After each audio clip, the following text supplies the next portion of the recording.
स्वागत है एक बार फिर से आप सभी का एग्जाम गुरुजी भाई अरविंद सर यूट्यूब चैनल में। देखिए, आप जानते हैं कि यूपी पुलिस की वैकेंसी आप सभी के लिए गाइस कहा जाए एक तरीके से तो आ चुकी है और आप जितनी ज़्यादा मेहनत कर सकते हो मेहनत कीजिए और मैं भी अपनी तरफ से पूरी कोशिश कर रहा हूँ। आप सभी के लिए मैंने नई क्लास स्टार्ट कर दी है जीके साइंस की, वो भी आप देखिएगा।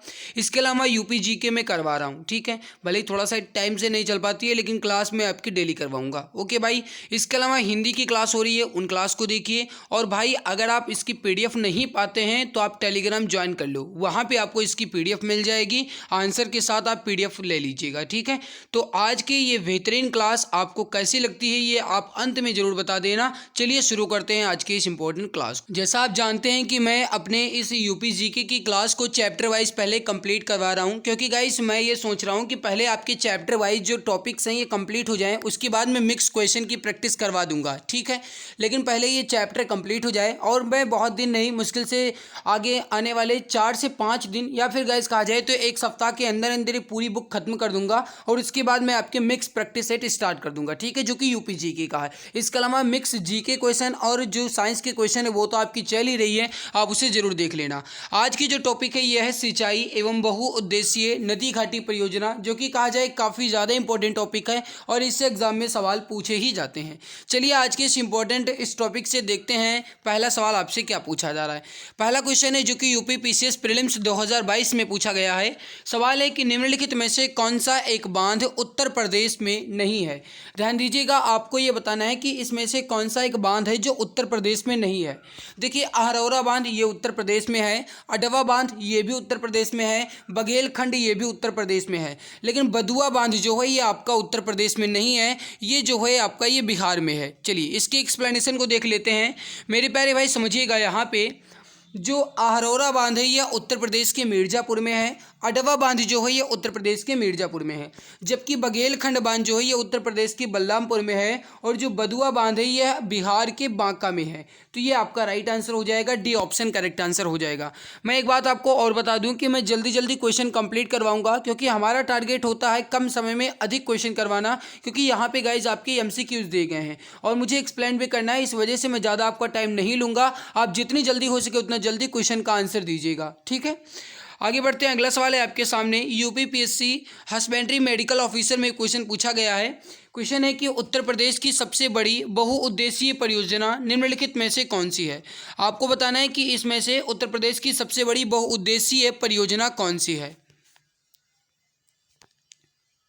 राइट आंसर हो जाएगा आपका ऑप्शन नंबर ए, रिहंद परियोजना। करेक्ट आंसर हो जाएगा ऑप्शन ए, रिहंद परियोजना जो है ये उत्तर प्रदेश की सबसे बड़ी परियोजना है, जो कि रिहंद परियोजना है। अब इसका नाम बदल करके गोविंद बल्लभ पंत सागर के नाम से भी कर दिया गया है, ध्यान रखिएगा।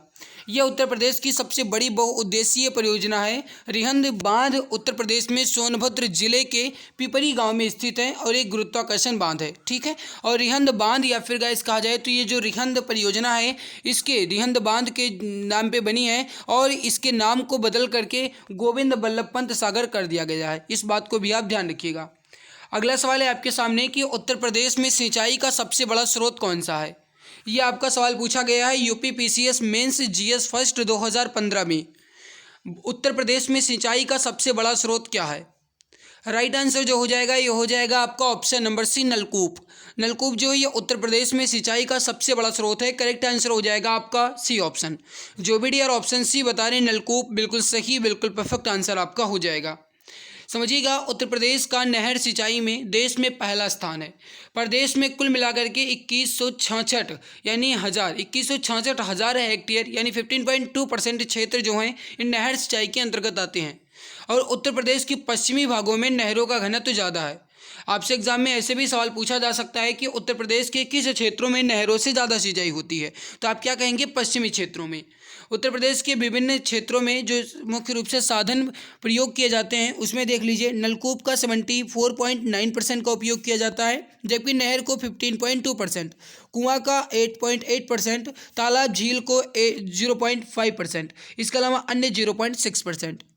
अगला सवाल है कि उत्तर प्रदेश में निम्नलिखित सिंचाई साधनों में से किस में सबसे अधिक क्षेत्रफल सिंचित है। सवाल वही है, लैंग्वेज चेंज करके दूसरे एग्जाम में पूछ लिया गया, जो कि यूपीपीएससी एसीएफ आरएफओ में पूछा गया है। उत्तर प्रदेश में निम्नलिखित सिंचाई साधनों में से किस में सबसे अधिक क्षेत्रफल सिंचित है। राइट आंसर क्या हो जाएगा आपका? बी ऑप्शन, नलकूप। Option number B correct answer आपका हो जाएगा। अगला सवाल है आपके सामने, इसको समझिएगा। यूपीपीएससी हेल्थ इंस्पेक्टर में पूछा गया है, निम्नलिखित में से कौन उत्तर प्रदेश में अधिकतम क्षेत्रफल की सिंचाई करती है। उत्तर प्रदेश में अधिकतम क्षेत्रफल की सिंचाई कौन करती है? सही आंसर जो हो जाएगा आपका यहाँ पे, ये हो जाएगा ऑप्शन नंबर सी, शारदा नहर। जो भी यहाँ पे बता रहे हैं बिल्कुल सही आंसर हो जाएगा शारदा नहर। शारदा नहर जो है ये उत्तर प्रदेश में सिंचाई के लिए सबसे ज़्यादा क्षेत्रफल का प्रयोग किया जाता है। करेक्ट आंसर जो हो जाएगा आपका, ये हो जाएगा ऑप्शन नंबर सी। बढ़ते हैं अगले सवाल की तरफ। उससे पहले थोड़ा सा एक्सप्लेनेशन देख लो। शारदा नहर जो है यह उत्तर प्रदेश में अधिकतम क्षेत्रफल की सिंचाई करती है, और जो शारदा नहर है यह उत्तर प्रदेश की सबसे अधिक लंबी नहर है। ये चंपावत के वनवास यानी उत्तर प्रदेश, उत्तराखंड व नेपाल की सीमा पर स्थित है। और मेरे प्यारे भाई, चंपावत के वनवासा नामक स्थान पर शारदा नदी से निकलती है। नहर का निर्माण जो है 1920 में प्रारंभ हुआ और 1928 में पूर्ण हुआ। ये नहर जो है लगभग 8 लाख हेक्टेयर भूमि की सिंचाई जो है करती है। ध्यान रखिएगा, आपसे एग्जाम में सीधा सवाल पूछा जाएगा, उत्तर प्रदेश की सबसे अधिक लंबी नहर कौन सी है, तो आप क्या कहेंगे? शारदा नहर, जो कि सबसे ज़्यादा क्षेत्रफल में सिंचाई भी करती है। अगला सवाल है कि उत्तर प्रदेश की सबसे लंबी नहर कौन सी है। अभी जस्ट मैंने आपको बताया, सवाल पूछा गया है यूपीपीसीएस प्रीलिम्स में, उत्तर प्रदेश की सबसे लंबी नहर कौन सी है। करेक्ट आंसर क्या हो जाएगा आपका? ऑप्शन नंबर डी, शारदा नहर। Option number D correct answer हो जाएगा, शारदा नहर। जो भी डियर यहाँ पे बता रहे हैं शारदा नहर, ऑप्शन नंबर डी बिल्कुल सही आंसर आपका हो जाएगा। अगला सवाल है, ये भी यूपीपीसीएस में ही पूछा गया है। सवाल है कि भारत में नलकूप एवं कूप से सिंचित अधिकतम क्षेत्रफल वाला राज्य कौन सा है। सवाल बिल्कुल वही है, अभी जस्ट आपने देखा कि 74% से भी ज़्यादा किया जाता है नलकूप से सिंचाई, वो है अपना यूपी। करेक्ट आंसर क्या हो जाएगा आपका? उत्तर प्रदेश में, option number A correct answer हो जाएगा। उत्तर प्रदेश में नलकूप से या फिर कहा जाए कूप से सिंचित क्षेत्र अधिकतम है। करेक्ट आंसर हो जाएगा आपका फर्स्ट ऑप्शन। जो भी गाइज ऑप्शन नंबर ए बता रहे हैं बिल्कुल परफेक्ट, बिल्कुल राइट आंसर आपका हो जाएगा। बढ़ते हैं अगले सवाल की तरफ। अगला सवाल देखिए, अर्जुन बांध नहर से उत्तर प्रदेश का लाभान्वित जिला कौन सा है। देखिए, अर्जुन बांध नहर से उत्तर प्रदेश का जो लाभान्वित जिला है यह है हमीरपुर। करेक्ट आंसर हो जाएगा आपका डी ऑप्शन, हमीरपुर जिला। ठीक है, समझिएगा। अर्जुन बांध उत्तर प्रदेश के महोबा जिले के चरखारी में अर्जुन नदी पर बनाया गया है। अर्जुन बांध की जो लंबाई है यह 42 किलोमीटर, और यह मुख्य जो नहर है ये महोबा हमीरपुर जिलों में सिंचाई की जाती है इस नहर से। ठीक है, तो ध्यान रखिएगा। अगला सवाल है आपके सामने कि निम्नलिखित में से कौन सी उत्तर प्रदेश की एक पेयजल परियोजना है। ये बताइए सही आंसर क्या हो जाएगा। आपको बताना है कि निम्नलिखित में से कौन सी उत्तर प्रदेश की एक पेयजल परियोजना है। इंपॉर्टेंट क्वेश्चन है, फटाफट बताइए। और भाई, अगर आपको ये हमारी क्लास अच्छी लग रही है तो प्लीज़ लाइक ज़रूर कर दीजिए, और अगर आप चैनल पे पहली बार आएँ तो प्लीज़ सब्सक्राइब जरूर कर लेना। और मैंने प्लेलिस्ट जो है ये बना दी है, आप जाइए चैनल की प्लेलिस्ट में, UP GK playlist, UP GK के नाम से प्लेलिस्ट बनी है, आप जा करके देख लेना। वहाँ पे आपको सभी क्लास मिल जाएगी सीरियल वाइज। ठीक है, आपको part number 1, part number 2, part number 3, part number 4 इस तरीके से क्लास मिल जाएगी, आप देख लेना। निम्नलिखित में से कौन सी उत्तर प्रदेश की एक पेयजल परियोजना है। सही आंसर हो जाएगा आपका ऑप्शन सी, गोकुल बैराज परियोजना। Option number C correct answer हो जाएगा। गोकुल बैराज परियोजना जो है ये उत्तर प्रदेश की एक पेयजल परियोजना है। ठीक है, समझिएगा। गोकुल बैराज परियोजना जो है ये उत्तर प्रदेश की एक पेयजल परियोजना है, और गोकुल बैराज परियोजना का निर्माण जो है ये 1980 के दशक में आगरा, मथुरा, वृंदावन नगरों को पेयजल उपलब्ध कराने के लिए किया गया था। सीधा एग्जाम में पूछा जाएगा कि उत्तर प्रदेश की जो पेयजल परियोजना है कौन सी है, तो वो है गोकुल बैराज परियोजना। इसका निर्माण कब शुरू हुआ, तो मेरे प्यारे भाई 1980 में। इससे लाभान्वित जो क्षेत्र हैं वो हैं आगरा, मथुरा, वृंदावन, और उत्तर प्रदेश के मथुरा और गोकुल के मध्य यमुना नदी पर इस परियोजना का निर्माण किया गया है। ध्यान रखिएगा, आपसे एग्जाम में सीधा सवाल पूछा जा सकता है कि गोकुल बैराज परियोजना जो है किस नदी पर बनाई गई है, तो ध्यान रखिएगा यमुना नदी पर। ठीक है, एग्जाम में पूछा जा सकता है। अगला सवाल है आपके सामने कि उत्तर प्रदेश में रानी लक्ष्मीबाई बांध परियोजना जो है यह किस नदी पर निर्मित है। इसका आंसर आप बताएंगे, सही आंसर क्या हो जाएगा। उत्तर प्रदेश में रानी लक्ष्मीबाई बांध परियोजना जो है ये किस नदी पर है? करेक्ट आंसर हो जाएगा आपका ऑप्शन नंबर बी, बेतवा नदी पर। जो भी डियर यहाँ पे बता रहे हैं बेतवा नदी, बिल्कुल सही, बिल्कुल करेक्ट आंसर आपका हो जाएगा बेतवा नदी पर। ठीक है, समझिएगा रानी लक्ष्मीबाई बांध जो है ये उत्तर प्रदेश और मध्य प्रदेश सरकार की एक संयुक्त परियोजना है और ये जो है ललितपुर, झांसी, हमीरपुर, जालौन के जिलों के लगभग 2.64 लाख एकड़ भूमि को सींचती है। कौन सी परियोजना? रानी लक्ष्मीबाई बांध परियोजना। ये किस नदी पर है? बेतवा नदी पर है और उत्तर प्रदेश और मध्य प्रदेश सरकार की संयुक्त परियोजना है। अगला है दक्षिणी उत्तर प्रदेश का जो औरैया जिला है ये प्रमुख रूप से किसका उत्पादक है? बहुत इंपॉर्टेंट क्वेश्चन है, राज्य मंडी परिषद में पूछा गया है। बताइए सही आंसर क्या हो जाएगा? दक्षिणी उत्तर प्रदेश का औरैया जिला प्रमुख रूप से किसका उत्पादक है?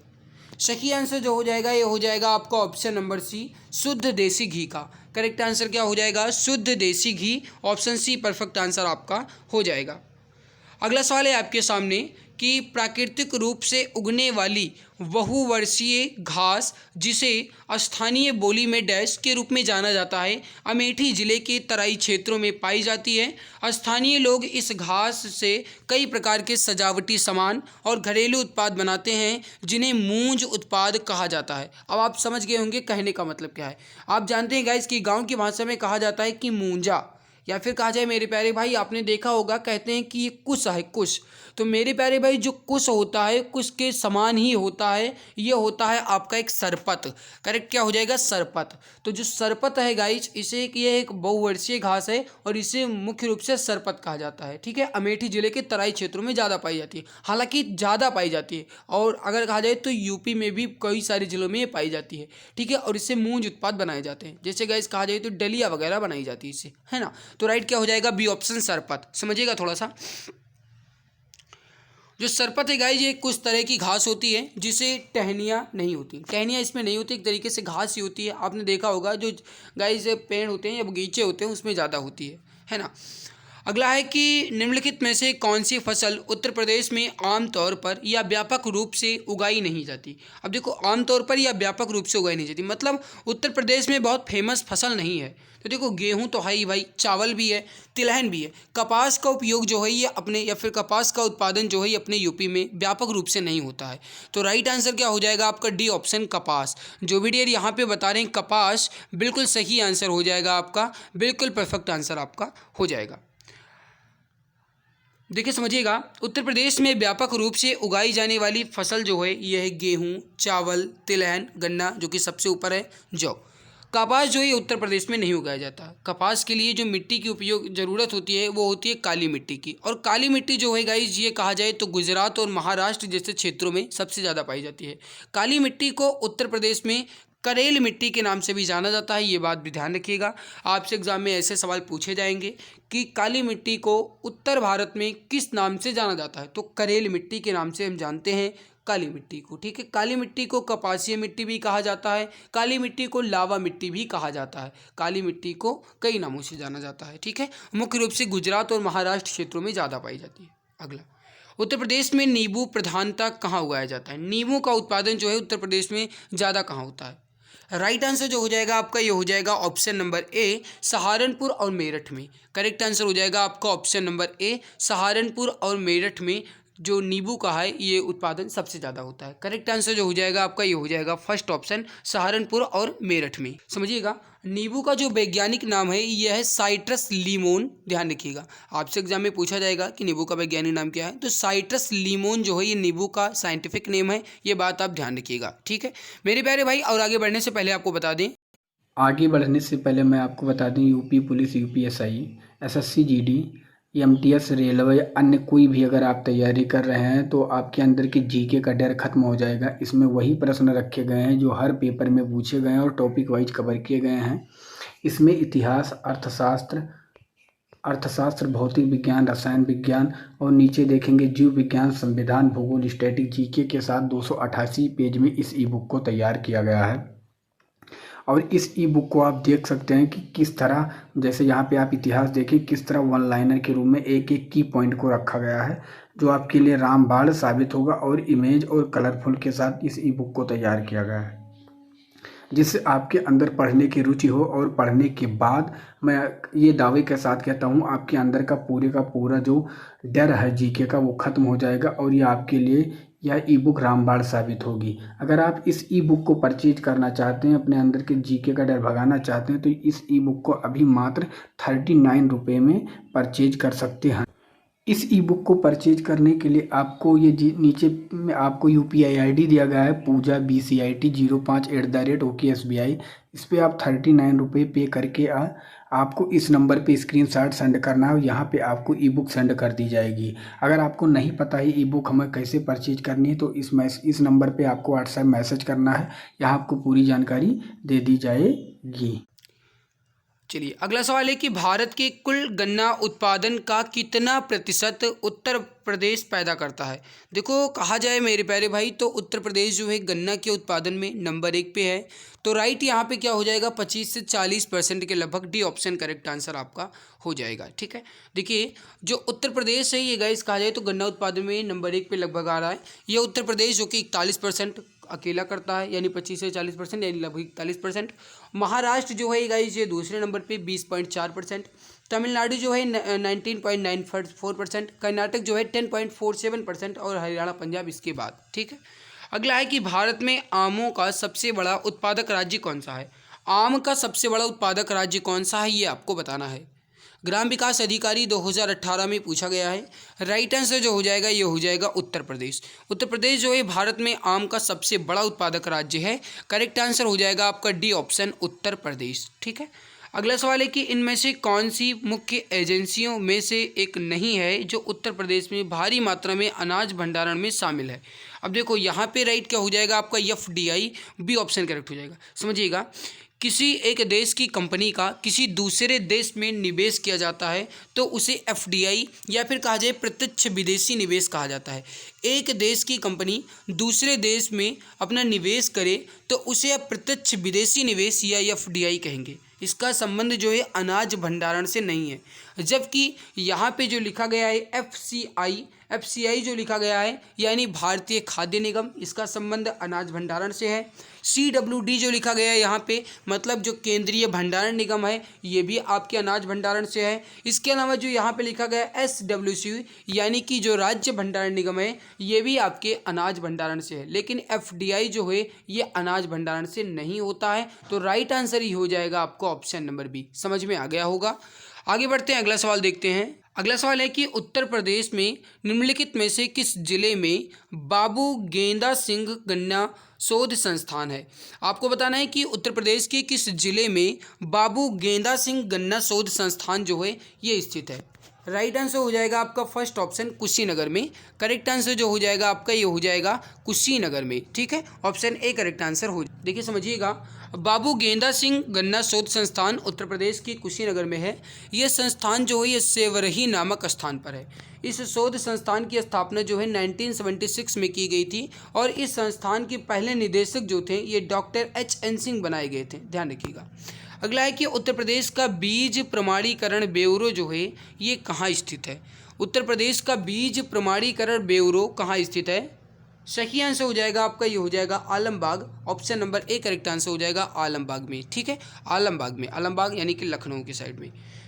देखिए उत्तर प्रदेश में राज्य बीज प्रमाणीकरण ब्यूरो जो है ये लखनऊ के आलमबाग में है। स्थापना जो है ये 2002 में की गई थी।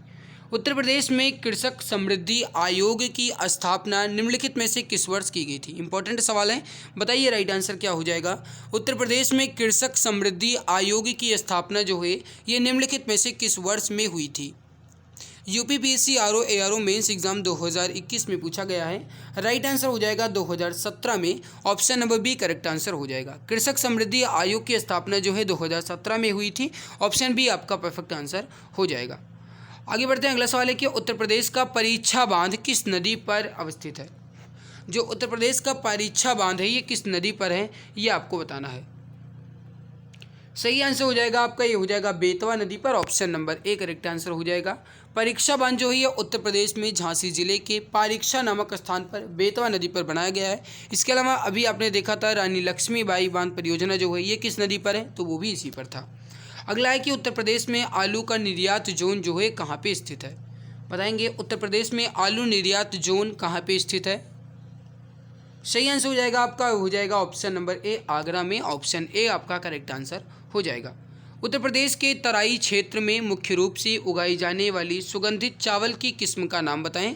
उत्तर प्रदेश के तराई क्षेत्रों में सुगंधित चावल की किस्म उगाई जाती है, वो जो चावल है वो कौन सा है? सही आंसर हो जाएगा आपका, ये हो जाएगा डी ऑप्शन, काला नमक। Option number D correct answer हो जाएगा, काला नमक।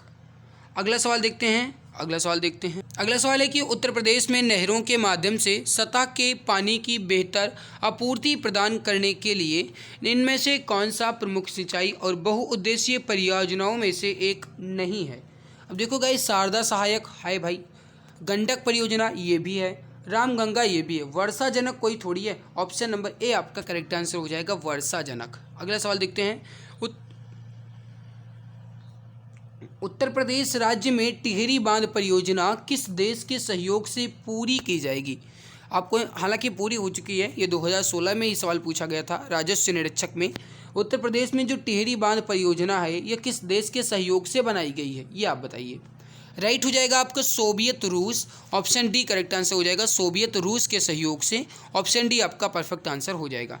देखिए, टिहरी बांध परियोजना का निर्माण भारत के उत्तराखंड राज्य के टिहरी जिले में भागीरथी नदी पर सोवियत रूस के सहयोग से किया गया है। हालांकि गाइस, जब ये सवाल पूछा गया तब ये आपका पूछा गया, देखिए समझिएगा, उत्तर प्रदेश राज्य में। और आप समझते हैं कि उत्तर प्रदेश राज्य और उत्तराखंड राज्य जो है ये 2000 में ही बटा था, तो आप उत्तर प्रदेश भी कह सकते हैं क्योंकि उसी के बीच में सीमा में है। टिहरी बांध की ऊंचाई जो है ये 260.5 मीटर यानी कि कहा जाए तो 855 फीट है। वर्तमान में इसकी स्थापित क्षमता जो है ये 2400 मेगावाट है और भारत सरकार ने यह अतिरिक्त 1000 मेगावाट की इकाई लगाने की भी मंजूरी जो है ये टिहरी बांध परियोजना को दे दी है। ठीक है, इस बात को भी आप ध्यान रखिएगा। अगला है कि उत्तर प्रदेश राज्य में निम्नलिखित में से कौन सबसे ऊँचा बांध है?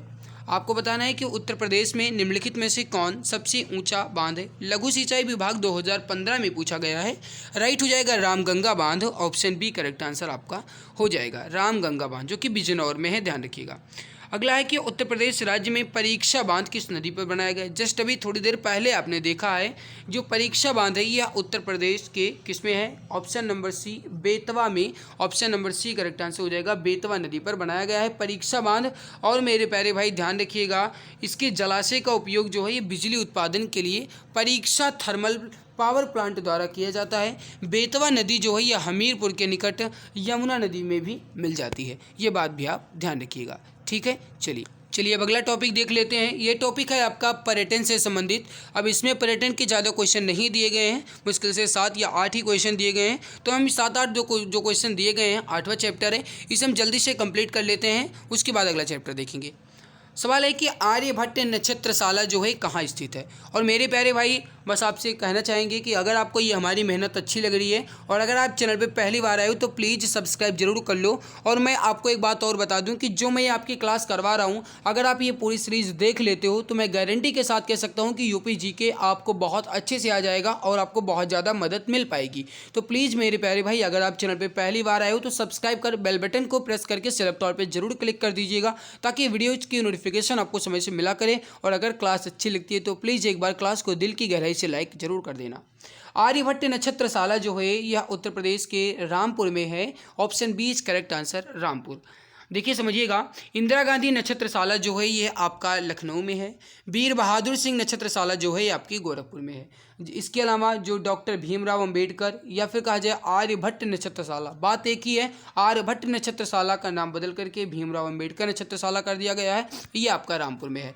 जबकि जवाहर नक्षत्रशाला जो है आपका प्रयागराज में है।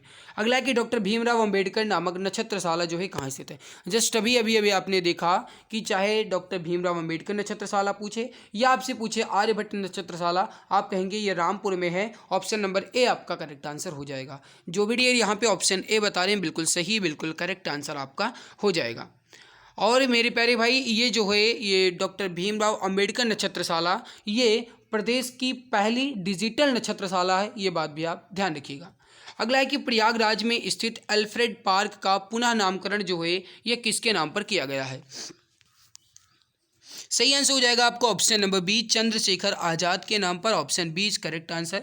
प्रयागराज में जो अल्फ्रेड पार्क है इसका नाम जो है चंद्रशेखर आज़ाद के नाम पर फिर से किया गया है। Option number B is correct answer.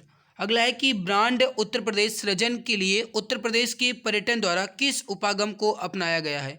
Brand Uttar Pradesh सृजन के लिए उत्तर प्रदेश पर्यटन द्वारा किस उपागम को अपनाया गया है, ये सवाल पूछा गया था आपका 2019 में। करेक्ट आंसर हो जाएगा समग्रता उपागम को। ऑप्शन डी करेक्ट आंसर हो जाएगा, समग्रता उपागम को अपनाया गया है। ऑप्शन नंबर डी आपका करेक्ट आंसर हो जाएगा। अगला है आपके सामने, क्या कह रहा है कि उत्तर प्रदेश में पर्यटन विकास निगम की स्थापना जो हुई ये कब हुई थी। इसका आंसर आप बताएंगे। उत्तर प्रदेश में पर्यटन विकास निगम की स्थापना जो हुई ये कब हुई थी। वेरी वेरी इंपॉर्टेंट क्वेश्चन है, फटाफट बताइए राइट आंसर यहाँ पे क्या हो जाएगा। पीडीएफ जो है टेलीग्राम पे मिल जाएगी भाई, वहाँ से देख लेना। सही आंसर हो जाएगा बी ऑप्शन 1974 में। Option number B correct answer 1974 में उत्तर प्रदेश पर्यटन विभाग है इसकी स्थापना हुई। आगे बढ़ते हैं। अगला सवाल है आपके सामने कि निम्नलिखित में से कौन उत्तर प्रदेश में एक बौद्ध परिपथ का भाग नहीं है। समझिएगा, बौद्ध परिपथ का भाग नहीं है आपसे पूछा जा रहा है। और ये सवाल जो है आपका जब भी ये पूछा गया था, ये आपका यूपी पीसीएस मेंस 2010 में पूछा गया था, ये सवाल ही गलत पूछा गया था क्योंकि इसमें कपिलवस्तु, कुशीनगर, संकिसा, श्रावस्ती ये सारे के सारे जो हैं बौद्ध परिपथ हैं, यानी कि इसमें से कोई भी ऐसा ऑप्शन नहीं है जो बौद्ध परिपथ ना हो, तो ये ऑप्शन ही गलत दिए गए थे। अब इसको समझिएगा, प्रश्न में दिए गए उपयुक्त सभी विकल्प जो हैं बौद्ध परिपथ के हैं, मतलब ये सवाल गलत दिया गया था। इसके अंतर्गत जो बौद्ध परिपथ यानी कि जो गाइस बौद्धिस्ट सर्किट के अंतर्गत आते हैं वो है कपिलवस्तु, कुशीनगर, कौशाम्बी, श्रावस्ती, सारनाथ और संकिसा। ये जो है आपके ये बौद्ध परिपथ के अंतर्गत आते हैं। अगर इन सभी के अलावा कोई दूसरा ऑप्शन दिया जाता तो वो हमारा राइट हो जाता। ठीक है। अगला है कि उत्तर प्रदेश में स्थित काशी एक प्रसिद्ध भारतीय तीर्थ केंद्र है। ये निम्नलिखित में से किस नदी के तट पर स्थित है। लोअर एग्जाम 2019 में पूछा गया है कि उत्तर प्रदेश में स्थित काशी एक प्रसिद्ध भारतीय तीर्थ केंद्र है। काशी जो है ये निम्नलिखित में से किस नदी के तट पर है, आपको ये बताना है। जल्दी जल्दी बोल जाइए राइट आंसर क्या हो जाएगा। और इसके अलावा जो और भी क्लासेज होती हैं उन्हें ज़रूर देखा करो मित्र, आपके लिए बहुत ज़्यादा फ़ायदा होगा, है ना। तो जो काशी है ये आपका गंगा नदी पे है। डी ऑप्शन करेक्ट आंसर हो जाएगा, गंगा नदी पे। पीडीएफ में दे दूंगा भाई, कितनी बार बताऊं। आगे बढ़ते हैं। इसके अलावा थोड़ा सा इसके एक्सप्लेनेशन को देखना जरूरी है। देखिए, उत्तर प्रदेश में स्थित काशी जो है यह एक प्रसिद्ध तीर्थ केंद्र है जो गंगा नदी के बाएं तट पर है। अभी एग्जाम में ऐसे भी सवाल पूछे जाते हैं कि काशी जो है गंगा नदी के किस तट पर है, तो मेरे प्यारे भाई जो काशी है ये गंगा नदी के बाएं तट पर स्थित है। ये भारत का सबसे प्राचीन बसा शहर है। जैन धर्म और बौद्ध धर्म का एक पवित्र स्थान भी इसे माना जाता है। घाटों का शहर जो है ये काशी को ही कहा जाता है। और शिक्षा के क्षेत्र में भी जो बनारस हिंदू विश्वविद्यालय है यानी जो BHU है, संपूर्णानंद संस्कृति विश्वविद्यालय जो है ये भी काशी में ही है, ध्यान रखिएगा। अगला सवाल है आपके सामने कि उत्तर प्रदेश में यूपी पर्यटन द्वारा बुंदेलखंड सर्किट में निम्नलिखित में से कौन से गंतव्य शामिल हैं। आपको बताना है कि बुंदेलखंड सर्किट में इनमें से कौन से गंतव्य शामिल हैं। देखो, अयोध्या बुंदेलखंड में नहीं आता, पहला ही गलत। प्रयागराज भी बुंदेलखंड में नहीं आता, ये भी गलत। इसके अलावा यहाँ पे भी अयोध्या दिया गया तो ये भी गलत। इसके अलावा मेरे प्यारे भाई जो बिठूर है, चित्रकूट है, झांसी है, कलिंजर और महोबा है, ये आपका बुंदेलखंड सर्किट के अंतर्गत आता है। तो करेक्ट आंसर क्या हो जाएगा आपका डी ऑप्शन, बिठूर, चित्रकूट, झांसी, कालिंजर और महोबा। ये जो है ये उत्तर प्रदेश में यूपी पर्यटन द्वारा बुंदेलखंड सर्किट में शामिल किए गए हैं। ऑप्शन नंबर डी आपका करेक्ट आंसर यहाँ पे हो जाएगा। ठीक है, तो यहाँ पे गाइज आपके जो पर्यटन से संबंधित सवाल थे ये भी मैंने कंप्लीट कर लिए। अब इसके बाद आता है आपका उद्योग से संबंधित सवाल। ठीक है, तो ये जो गाइज आगे अपना चैप्टर है ये हमारा लंबा चैप्टर है और इसमें लगभग 100 से प्लस क्वेश्चंस दिए गए हैं, तो ये मैं कल की वीडियो में कंप्लीट करूंगा। आई होप आज की हमारी ये मेहनत आपको अच्छी लगी होगी। अगर अच्छी लगी है तो लाइक जरूर कर दीजिएगा। चैनल पे पहली बार आए हो भाई तो सब्सक्राइब कर लो, आपको इससे बेनिफिट मिलेगा। कोई भी नई क्लास आएगी नोटिफिकेशन आपको सबसे पहले मिलेगा। सो प्लीज़ अगर आप चैनल पर पहली बार आए हो तो सब्सक्राइब जरूर कर लेना। आज की हमारी मेहनत आप सभी को कैसे लगी कमेंट सेक्शन में कमेंट करके जरूर बताना, और ये सीरीज आपको कैसी लग रही है ये भी जरूर बता देना। मिलते हैं इसके बाद एक और नई खास वीडियो में, तब तक के लिए खुश रहिए, मुस्कुराते रहिए। जय हिंद, जय भारत, वंदे मातरम।